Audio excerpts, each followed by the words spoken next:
As we move into a new year, many couples are closing the door on their marriages. January is a big month for divorce. A counselor's take on the trend in tonight's Fox Forward.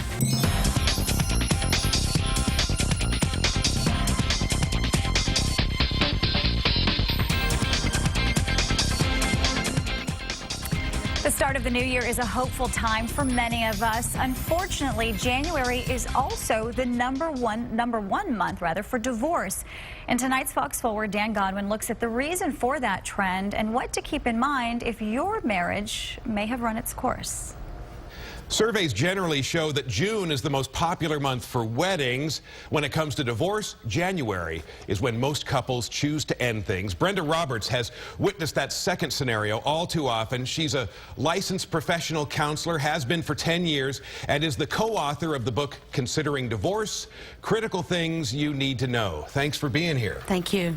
Apparently, from what the statistics show, January is the month when most couples who are divorcing decide to call it quits. Why is that?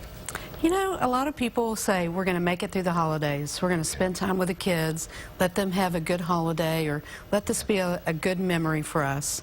And then December 26th, they start calling attorneys. All right, one of the things your book delves into, attorneys who may have an interest in prolonging the conflict or raising the amount of acrimony as a result of increasing their fees. You'd like to think there aren't attorneys out there who are like that. How do people make sure they don't hire one of those kinds of lawyers? Well, you have to interview your attorney. The first thing you need to know is there are litigators and there are collaborators. Litigating attorneys litigate.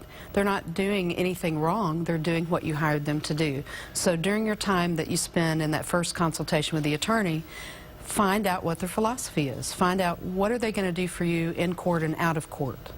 Telling the kids you're divorcing, what's the most important thing to keep in mind? It's not their fault. Make sure that you tell them together versus apart so they don't see any division. Encourage them that things are going to change, but you're going to be there for them as parents, and that life will be different.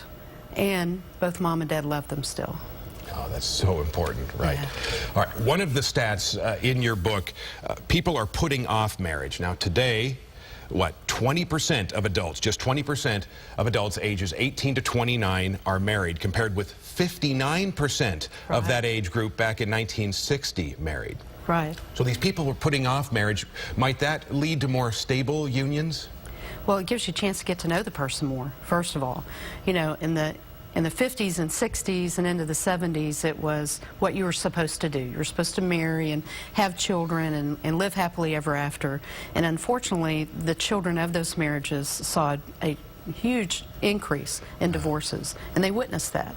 And then in my generation, it was the same thing. We witnessed our parents being divorced. And so what we said is, you know, maybe we need to get to know the person a little bit more and find out who they are at their core before we tie the knot, so that, you know, we make the right decision. Thanks, Brenda. There is a Facebook page with more information about Brenda's book. We've got a link to it on our website. Just go to myfoxdfw.com and click on links.